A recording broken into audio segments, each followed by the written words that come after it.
Good morning, everyone. Please open your Bibles with me to Galatians chapter 5.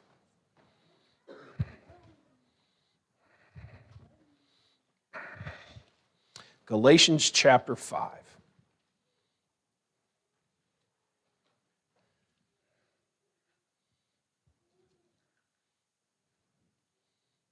This is a word that should elicit something inside of us.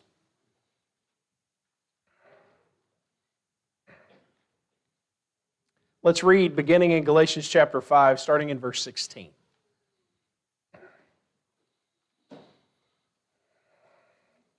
But I say, walk by the Spirit, and you will not gratify the desires of the flesh.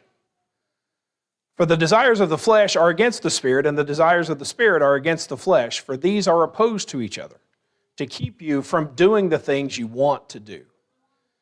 But if you were led by the Spirit, you are not under the law. Now the works of the flesh are evident: sexual immorality, impurity, sensuality, idolatry, sorcery, enmity, strife, jealousy, fits of anger, rivalries, dissensions, divisions, envy, drunkenness, orgies, and things like these I warn you, as I warned you before, that those who do such things will not inherit the kingdom of God.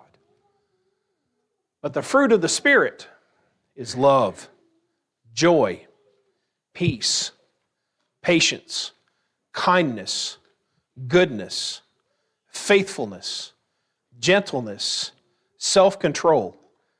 Against such things there is no law, and those who belong to Christ Jesus have crucified the flesh with its passions and desires. If we live by the Spirit, let us also keep in step with the Spirit. One of the things that happens in our life when we are faithful to God is joy. And it is not according to the flesh. There is a joy according to the flesh.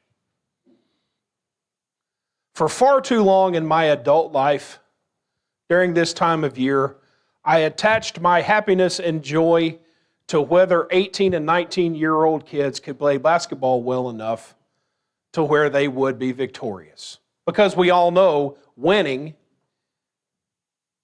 there is victory. There is joy, there's happiness when your team wins. And I'm not just saying that because we got beat last night, which we did.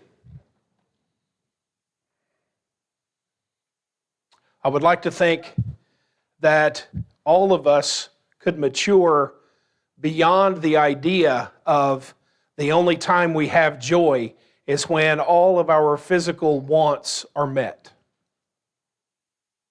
I'd like to think that. But I also know myself and humanity that we are a fickle thing.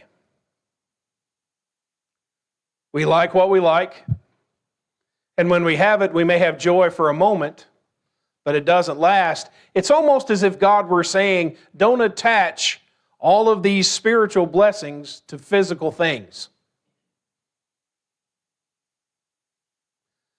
Do not gratify the desires of the flesh, as if gratifying the desires of the flesh would bring us joy. In 1 Peter chapter 1 and verse 8,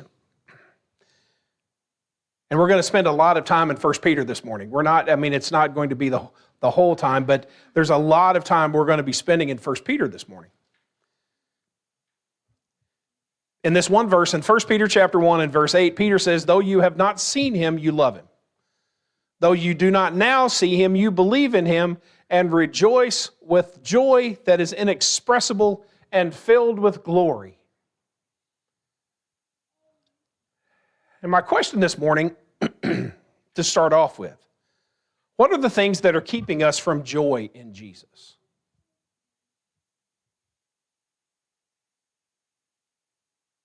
First Peter is a book about suffering. Have you suffered? Have you been sick? Emotional trauma? Lost a job? Been abandoned by family members? A spouse? Been abandoned by a spouse? Abandoned by a parent? Betrayed by any one of them? Have you been picked on and persecuted for your faith in Jesus? Mocked, belittled, rejected, made fun of? One of the things that I remember in adolescence that you never wanted to happen, you never wanted the spotlight on you. Because when the spotlight's on you, someone could see something that's wrong with you. Whether you were wearing the wrong type of tennis shoes, the wrong type of blue jeans, you had a zit that morning. Something inadvertent happened to you. You tripped on your shoestring. Something. The one thing that you never wanted to happen in your adolescence was for something like that. Because you just knew everybody was looking at you and making fun of you. Well, that may have been true for a minute. Honestly, most people don't think about other people for very long. But you couldn't convince a 13-year-old with a zit right on the middle of his nose that that wasn't true. And you can't convince some adults in the 21st century that that's not true either. Now, will these steal our joy? That's a loaded question. Because tribulation can. Suffering can. Emotional trauma can. But the answer as a disciple is they don't have to. We can suffer great loss and still have joy. It's not binary. It's not one or the other. I remember specifically in the funeral home after my mother had died, rejoicing in the hope of the resurrection as my mother was laying there in the casket. You see, as a Christian, it's not a binary. It doesn't have to be only one or the other. And sometimes we get caught up in this. Well, if I suffer emotional trauma, then I can't have joy. Who do you suppose wants to believe that? It's not Jesus. Jesus says if we walk in the Spirit, what's going to happen in our lives is this joy and all of these other attributes of life in the Spirit are going to grow in our lives. Now, they're going to take hits. Please, don't. But one of the things that Peter talks about in this book is we are not alone in our suffering. We're not alone in taking these hits. It's part of being a Christian. Turn to 1 Peter chapter 5. 1 Peter chapter 5, we're going to start reading in verse 6. One of the things that we begin to believe the lie in is that nobody has it like I do. Everybody has it better than I do. We're going to talk about that some more in a minute. But Peter says in 5 and 6, he says, "Humble yourselves therefore under the mighty hand of God, so that at the proper time he may exalt you, casting all your anxieties upon him, because he cares about you. Be sober-minded, be watchful. Your adversary, the devil, prowls around like a roaring lion, seeking someone to devour. Resist him, firm in your faith, knowing that the same kinds of suffering are being experienced by your brothers and sisters throughout the world. And after you have suffered a little while, the God of all grace, who has called you to his eternal glory, will himself," now listen, "will restore, confirm, strengthen, and establish you." Peter tells these brethren who are in the midst of terrible situations, Satan is trying to steal you back. He's going to lie to you. He's going to try to deceive you. He's going to try to beat you down until you give up, and don't let him. Resist these self-defeating thoughts. Resist them. And don't think, well, if everything were just better around me, everything would be fine. What happened in Israel when everything was fine? Were they faithful? Nope. Don't believe the lie that if all of my externals were better, then I would have more joy. Joy is a product of a Spirit-filled life, not everything being fine. Because if the only time that we can have joy and peace and love and tranquility and compassion, if the only time that we can have these things and live these things is when everything is fine, when is everything fine? Yeah, but Mark, it'd be easier. Maybe it would. Maybe it wouldn't. Maybe we're using the wrong barometer. Because the barometer, the thermometer, the dipstick that we use too often is physical, not spiritual. Do you remember what Paul said? Since we regard Jesus not according to the flesh any longer, we shouldn't regard each other according to the flesh anymore. We shouldn't regard ourselves according to the flesh anymore, because in the flesh, all of this is going to disappear. All of this it's not going to last. Perhaps our barometer, perhaps our dipstick, perhaps the way that we measure things should be according to the Spirit. Now, me talking about this morning doesn't make your pain less painful. It just doesn't. But knowing that we're not alone, knowing this truth, and having evidence of this truth not only in the Scriptures but in this church ought to mean something, since we have fellowship with one another. In Hebrews chapter 12, the Hebrew writer spent a long time in chapter 11 talking about the people of faith. And beginning in chapter 12, he comes to a conclusion. In Hebrews chapter 12, beginning of verse 1, he says, "Therefore, since we are surrounded by so great a cloud of witnesses." Now, let's stop right there. You realize that all the people that he talked about in chapter 11 are dead. Some would say dead and gone. Incorrect. We're surrounded by the faithful from all eternity. They are a cloud of witnesses, as if they were rooting for us. We are surrounded by this great cloud of witnesses. Let us lay aside, therefore, every weight and sin which clings so closely, and let us run with endurance the race that is set before us, looking to Jesus, the founder and perfecter of our faith, who for the joy that was set before him endured his sufferings. He endured the cross. He despised the shame and is seated at the right hand of the throne of God. It's not like we ask for more suffering. Bring it on. I can take more. No, it's despicable what some things that happen to people.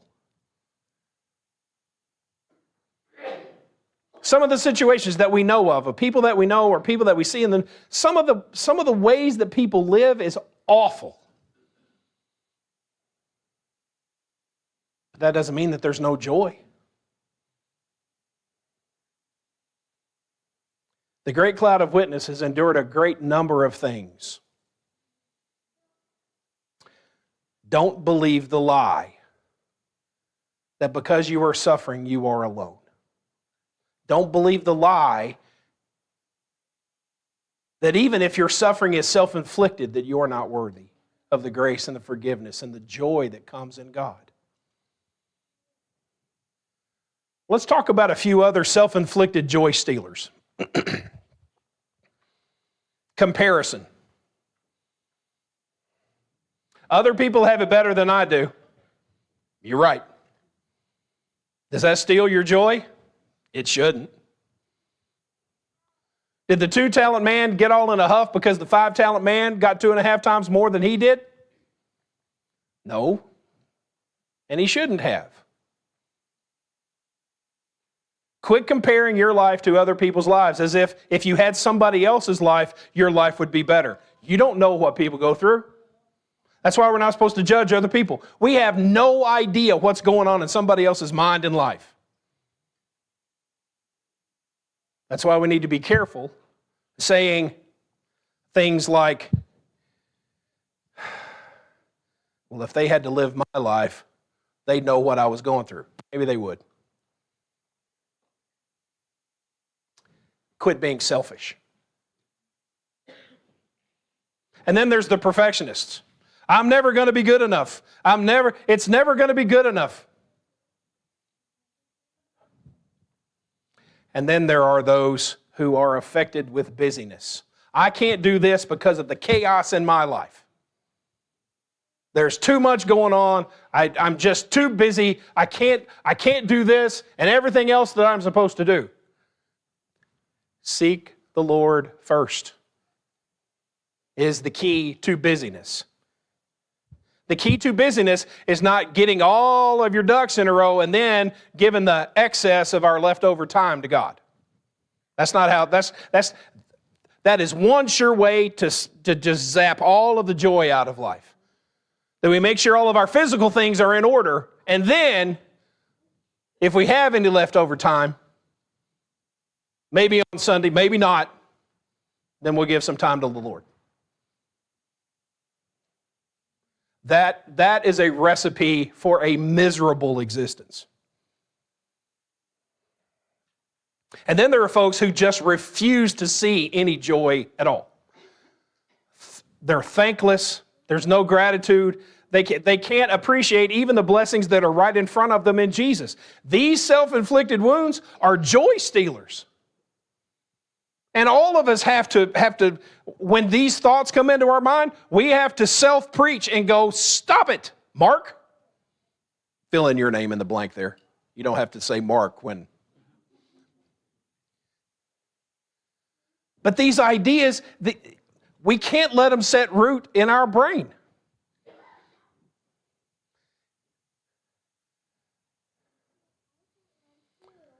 And then,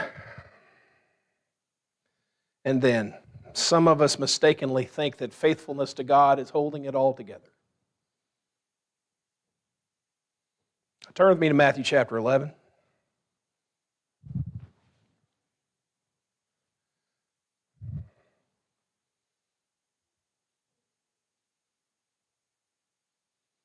I want to say this sentence again. Some of us mistakenly think faithfulness to God is holding it all together. Come to me, all you who labor and are heavy laden, and I will give you rest. Take my yoke upon you and learn from me, for I am gentle and lowly in heart, and you will find rest for your souls. For my yoke is easy, and my burden is light. The gospel invites disciples into the very lap of Jesus when we are burdened, when we are broken, when everything is falling apart, and we in faith turn to Him for Him to hold it all together. It's not my job to control my life, because life at times is uncontrollable, and the act of faith and the act of joy is turning to Jesus, who holds everything together.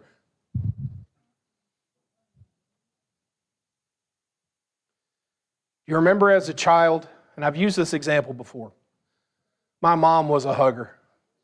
She would hold on to you.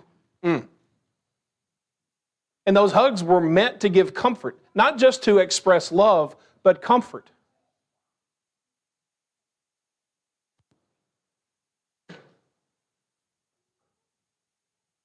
We need to find comfort in the arms of Jesus. Surely in His life, He suffered ridicule, abandonment, and yet did not give up on the joy that was set in front of Him. There are going to be sufferings and there are going to be times, but we must cast ourselves on the Lord because He's the one that holds it all together. Don't fall under this lie that unless I'm holding it all together, I'm not faithful. It's exactly at the point of your life falling apart that your life needs to be cast upon Jesus completely.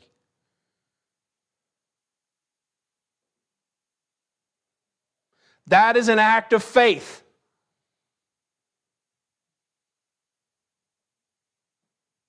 It's precisely the proud who will not humble themselves before the Lord that experience very little joy in their spiritual disciplines because they have these high expectations of what faithfulness looks like.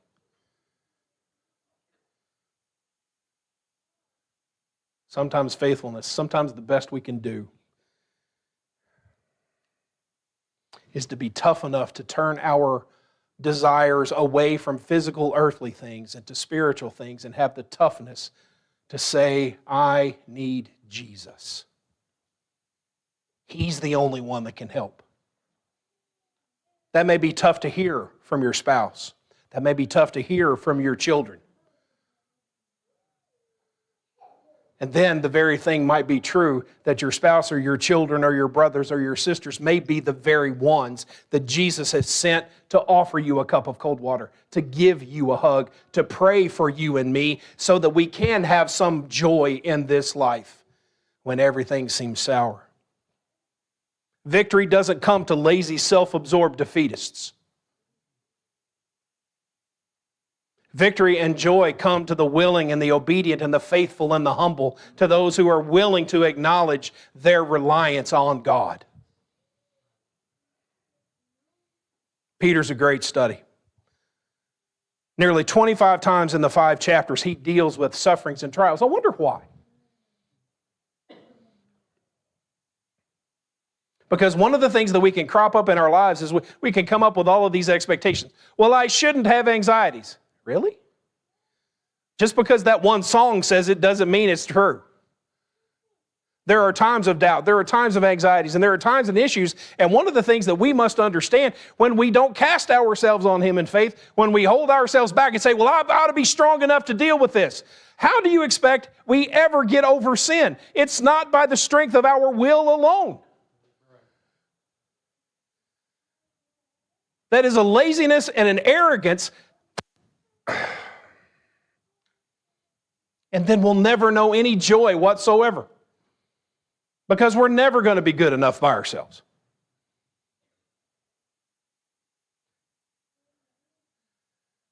At least 5 times in the chapters of 1 Peter, he talks about joy, to rejoice, to be happy in the Lord. In 1 Peter chapter 4, Peter, and starting in verse 12, our sufferings demonstrate that we belong to God, and that fact alone should bring us joy. In 1 Peter chapter 4, beginning in verse 12, beloved, do not be surprised at the fiery... Oh, wait, what? What did he say? Beloved, do not be surprised at the fiery trials when it comes upon you to test you as though something strange were happening to you. And yet, Mark, here's my confession. Chet's here. I can confess today. When trials come my way, that was an inside baseball joke, sorry. But when trials come my way, you know what I act like? I can't believe this is happening to me. How many of y'all ever done that? You know what that is? Self-centered and not God-centered. Do not be surprised when the fiery trial comes upon you to test you as though something strange were happening. But rejoice, verse 13, insofar as you share Christ's sufferings, that you may also rejoice and be glad when His glory is revealed. If you are insulted for the name of Christ, you are blessed because the Spirit of glory and of God rests upon you. If I'm suffering because of my own sins, my murders, my thefts, I got something to worry about. But if things are happening to me to test me and are testing my faith, I should rejoice that there's some life in me still fighting. Because too many times, people lay down and quit.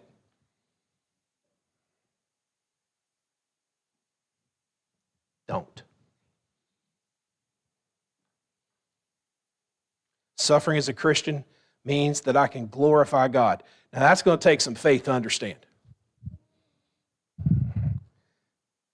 You mean all this, these things that are going through my mind and the troubles and the struggles and the fights that I'm having to fight just to get up and pray, you mean that can glorify God? Do you believe what the Scriptures say? Well, that doesn't look like faithfulness to me. Well, maybe you need to think and look otherly.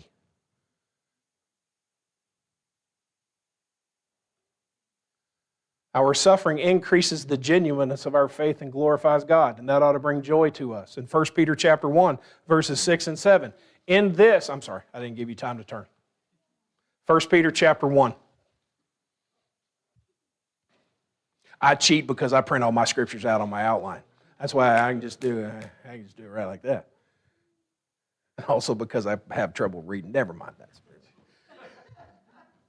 1 Peter chapter 1, verse 6 says, in this you rejoice, though now for a little while, if necessary, you have been grieved by various trials, so that the tested genuineness of your faith, more precious than gold that perishes, though it is tested by fire, may be found to result in praise and glory and honor of the revelation of Jesus Christ.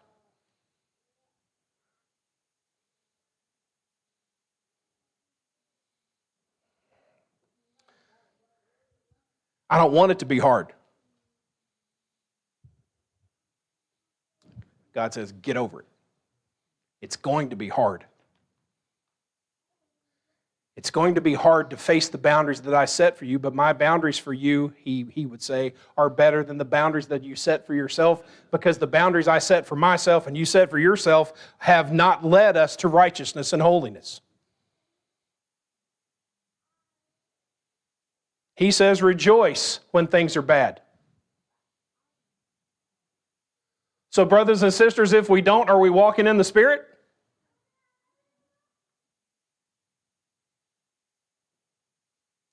Much less the fact that he says it's only for a little while.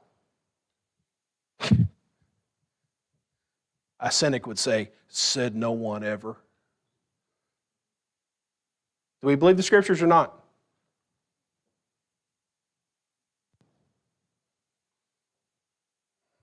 Whatever we face is going to pass. It's either going to pass in our death, or it will pass by the providence and grace of God. And whether we are in the midst of a tribulation and suffering season or not, we can take joy in the fact that our God knows and cares. Even if it kills us, a disciple is better off. That's why there's no fear in death for the true disciple.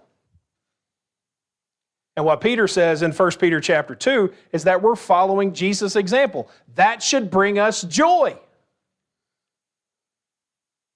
In 1 Peter chapter 2, beginning in verse 21.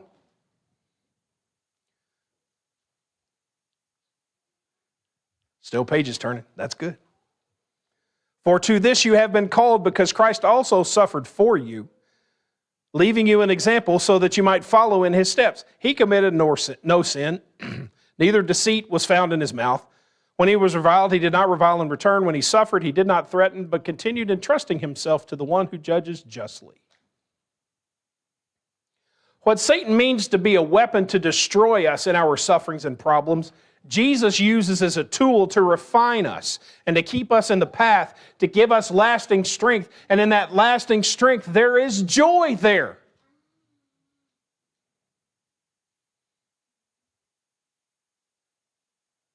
Let's turn to 1 Peter chapter 3.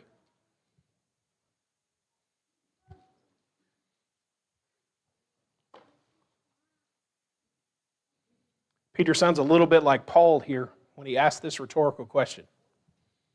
In Romans chapter 8, Paul says, who can be against us? And the cynic in the audience could say, how long you got? Peter asks, now who is to harm you if you are zealous for what is good? And the cynic would say, how long you got? But then Peter responds, but even if you should suffer for righteousness' sake, you will be blessed. Have no fear of them, nor be troubled. But in your heart honor Christ the Lord as holy, always being prepared to make a defense to anyone who asks you for a reason for the hope that is in you. Yet do it with gentleness and respect, having a good conscience, so that when you are slandered, those who reviled your good behavior in Christ may be put to shame. For it is better to suffer for doing good, if that should be God's will, than for doing evil. For Christ also suffered once for sins, the righteous for the unrighteous, that he might bring us to God, being put to death in the flesh, but made alive in the Spirit. I don't know how many times in my past I have heard and have used 1 Peter 3:15. You need to be able to explain everything the Bible ever says to anybody. Having an answer is, why are you sticking to your faith when your God is causing you so much trouble? That's the context in 1 Peter 3. Why would you believe in a God that allows all this suffering, and including what you're going through? Why would you do that? He says, disciple, it is at that point right there you go, because I believe in Jesus, because I believe in his death, burial, and resurrection, and because even if it is God's will that I should suffer this way, I've got joy knowing where I'm headed. And they look at you like you've grown a third ear on top of your forehead. Because a lot of people in this life are only in it for what they can get out of it. And if they don't have everything just right, And I mean just right. The soup's got to be warmer than warm, but not too hot. The butter's got to melt on the bread. It can't be too cold. The tea has to have it's got to be just right. And if it's not, I'm going to send in a Yelp review. You know, don't look at Yelp reviews because you know who puts out most Yelp reviews? The people you won't want to eat with because they're going to complain about everything. Not me, Mark, please. Go look at most of them. Most people live in a way that unless everything is just right, they're going to let you know about it. Is that the way we're going to live? Here are the principles that Peter says. Peter says, if you keep your nose clean, if you live a life of a disciple, there aren't many people who's going to come after you. But if they do, you're blessed. There's joy to be had, even in that. And don't be afraid. How many times does our God tell his people, don't be afraid? And instead of, like some nondescript preacher pointing out all the reasons why you should be afraid, maybe we should just in faith not be afraid. And have no loopholes, no out clauses, that I'm not going to be afraid. I'm not going to fear. Because my God tells me not to. God says, be who I've made you to be. Be who you are. Because I love you. And sometimes in the life of a disciple, that's all you got. Is that enough? One of the things that we can see by faith is we can see more than just right in front of us. The end result of this testing, the end result of these fiery trials is our salvation.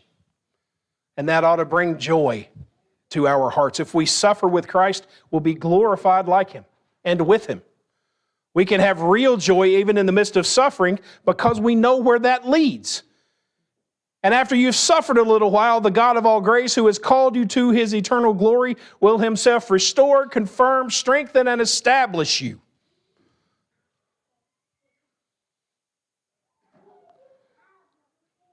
Sadly, some of us want more.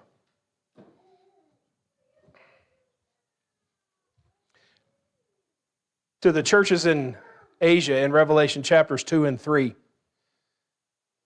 the Spirit and the messengers repeatedly speak of the blessings and the glory that will come to those who overcome.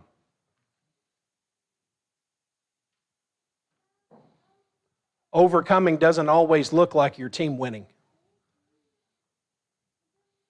Doesn't always look like us reaching a goal. Of course, there is joy in winning, but real winning happens in Jesus. Not when everything goes right. Not when we are comforted and pacified and given everything we want.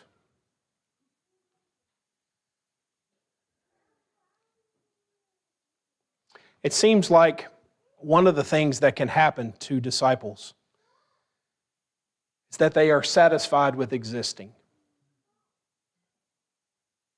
when God means for us to be overcomers. We settle into the humdrum of our lives when our God calls us to be victors in peace and in joy. If the humdrum is true for you, it may be that you need to walk more closely to God, more closely in his Spirit. Because Paul said the fruit of the Spirit is peace and joy and goodness and kindness. There's no mystery how. He tells us how. We draw near to him in faith. We draw near to him and keep on being obedient. Real obedience. Obedience from the heart. Anything else will not lead us to where we want to go. And we may want to go all these places. I've got a bucket list of things I want to do. But it's not as if I don't have all of my bucket list completed, that I'm going to die a sad old man. If all of the things in life that we want are in some physical bucket list, we need to kick the bucket and get over ourselves and learn that joy is in Jesus. And this fight will get away from the guilt and the anxiety and the pressures. Satan can't beat us unless we let him. The fruit of a Spirit-filled life is joy. Our God said it. And those who belong to Christ have crucified the flesh and not resurrected it. Have crucified the flesh with its passions and desires. The passions and desires of my flesh, boy, they taste good, don't they? Don't they taste good? Doesn't it feel good? When things, maybe it's just momentary, when it's just right. But how long does that taste last? If we live by the Spirit, let's also keep in step with the Spirit.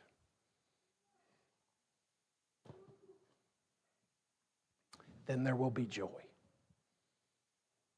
Not fickle joy that comes in and out of our lives, but joy even in the midst of the worst of suffering will last and endure.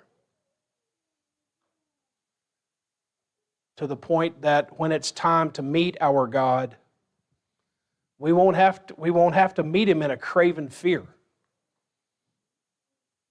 If we come boldly to the throne of grace in our prayers, we can also come boldly to our death, understanding that God is bigger than sin and death. We don't have to live in some craven fear of, I don't know if I'm good enough. You're not. By yourself, we got no shot. That's the story of the gospel. But the story of the gospel doesn't end at we got no shot by ourselves. It ends with Jesus saying, you are mine, and I have made you into a victorious disciple of mine. So that when He comes, we can rejoice. Not because we've held it all together, sometimes just the opposite. We have fallen apart in the arms of Jesus because He is our strength. And we had faith enough to be patient, to let Him bring us joy, and to believe the joy when it comes.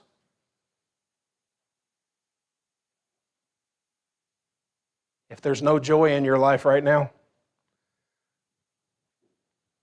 I don't think it's a stretch to say you need to get closer to Jesus. But make sure your joy isn't that your casserole came out right, or that your team won, or that you finally got the car paid off. Make sure it's centered in Jesus. And if your life has not been centered in Jesus, and you've not confessed His name, and you've not been baptized, hear the gospel. Jesus died and arose again, was victorious over sin and death, and so can we if we will respond in faith to Him.